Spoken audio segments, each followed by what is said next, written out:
morning students, we are studying about sentences. In last videos I told you about the types of sentences and today I am telling you parts of sentences. In our grammar book, the lesson number 3, subject and predicate. Sentence has two parts.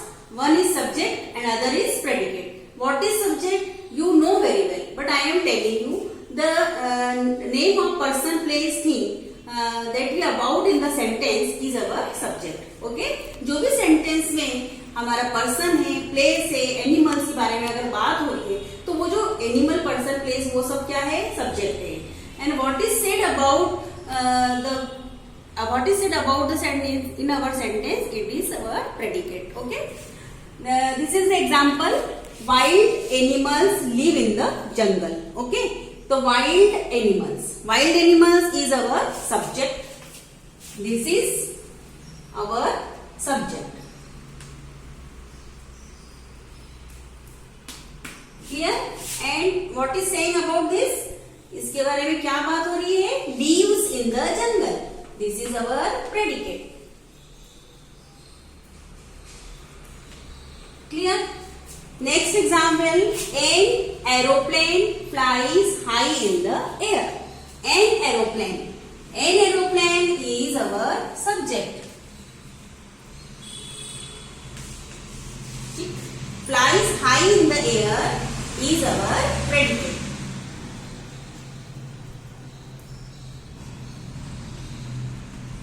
Clear? Subject and predicate. Okay? Now understand what is the subject and what is the predicate. To identify the subject, we put who or what before the verb. Okay? मतलब हम subject कैसे पहचाने हमारे sentence में, इसके लिए हमको क्या करना है कि verb के आगे हमको who और what लगाकर देखिए. जैसे देखिए इधर example, रोहन lives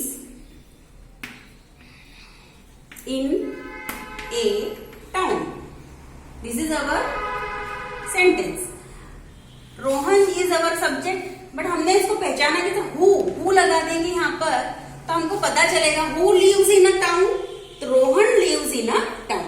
इससे हमको पता चल गया कि है हमारा सब्जेक्ट कौन है? रोहन है. Clear? Second example, the sun rises in the east. The sun rises in the east. अब हम यहाँ पूछ रहे what rises in the east. तो what लगा के हमने अगर इससे पूछा तो हमको पता चला कि sun is our subject. So I think you have clear now कि what is the subject and what is the predicate. Okay? In imperative sentences, just like this, imperative sentences कैसे होते हैं? Go there, come here, but इसमें हमको subject और predicate समझ में नहीं आना है. तो आपको क्या अंडरस्टूड रखना है, इसमें सब्जेक्ट क्या रहेगा? यू. क्लियर? आपको सब्जेक्ट के लिए इसमें सब्जेक्ट तो कुछ दिए ही नहीं है, लेकिन आपको हमेशा ये ध्यान रखना है कि जब भी इंपरेटिव सेंटेंसेस आएगा तो आपको उसमें यू सब्जेक्ट शो करना है. क्लियर? अगर आपसे कोई एग्जाम में पूछता है कि what is the subject in this sentence, तो you can answer you is the subject. Clear? In interrogative sentences में क्या होता है? हेल्पिंग वर्ब आगे रहती है ना. इंट्रोगेटिव सेंटेंस में always subject comes between the helping verb and the main verb. For example, has the train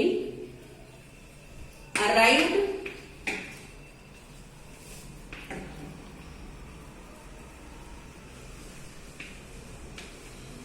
Has the train arrived? तो यहाँ पर क्या है? The train is our subject, but it is helping verb has and it is main verb.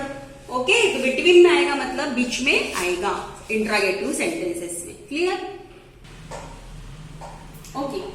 Now you understand very well what is the subject and what is the predicate. अब हम हमारी जो grammar की book है उसमें हम exercise जो दे रखी है वो सॉल्व करेंगे. ठीक है? First is here, look at the book. Match the following subject to their predicate. Subject and here is the predicate. Clear? The ostrich ostrich को किससे मिलाएंगे? Is the largest of all the birds. ये हमारा predicate से हम इसको करेंगे। The police protects, sorry क्या आएगा इसमें?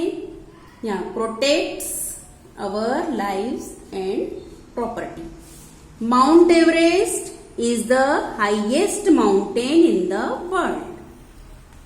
My sister passed her final exam. तो ये सब्जेक्ट है और ये सब प्रेडिकेट से हमने इसको मैचिंग किया है। Now we come to the exercise number B. Underline the subject and circle the predicate in the following sentences. Peter से plays snakes and ladders. Peter is our subject. Underline करने को बोला है सब्जेक्ट पे और predicate को क्या करना है? सर्कल करना है बेटा। तो ये मैं यहाँ पर बता रही हूँ मैं आपको मैं 2-3 करके बता रही हूँ, आप बाकी पूरा करेंगे घर पे। The teacher is our subject. Ask the question, ये हमारा circle. Clear? Uncle Paul bought some sweets. Uncle Paul is our subject and next rest part of the sentence is our predicate. Next is Teddy and Tony went to the beach. So Teddy and Tony both are subject. Went to the beach is our predicate. I have 4 आपको करके बता दिए मैंने।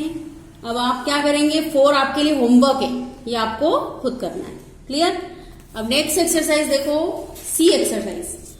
Underline the subject in the following interrogative sentences. Are you going on a picnic? अभी मैंने आपको बताया helping verb और मेन वर्ब, इन दोनों के बीच में क्या आता है? हमारा सब्जेक्ट आता है। तो दिस इज द सब्जेक्ट, ये हमारा सब्जेक्ट हो गया और बाकी जो है ये पूरा प्रेडिकेट है। सिर्फ हमको क्या करना है? अंडरलाइन द सब्जेक्ट निकालना है इसमें, हमको बाकी कुछ भी नहीं करना है। तो हमारा सब्जेक्ट कौन है? ये you. Is Reema the best dancer in the class? तो रीमा जो है वो हमारा सब्जेक्ट। है शालू फिनिश्ड हर वर्क? अब ये देखो दोनों वर्ब के बीच में है शालू, तो ये हमारा subject. Did Rohan arrive on time? Rohan is our subject. ठीक, ये मैंने 4 कर दिए हैं। नेक्स्ट 4 आपको होमवर्क में करना है। अब match the subject to suitable predicate to from meaningful sentences. ये भी आपके लिए होमवर्क में रखा है मैंने, ये आपको खुद करना है और मुझे चेक करवाना है, तो मुझे समझ में आएगा कि आपको ये चीज समझ में आ गई है। क्लियर? ये सब्जेक्ट और प्रेडिकेट का हमारा 3rd लेसन कंप्लीट हो गया है।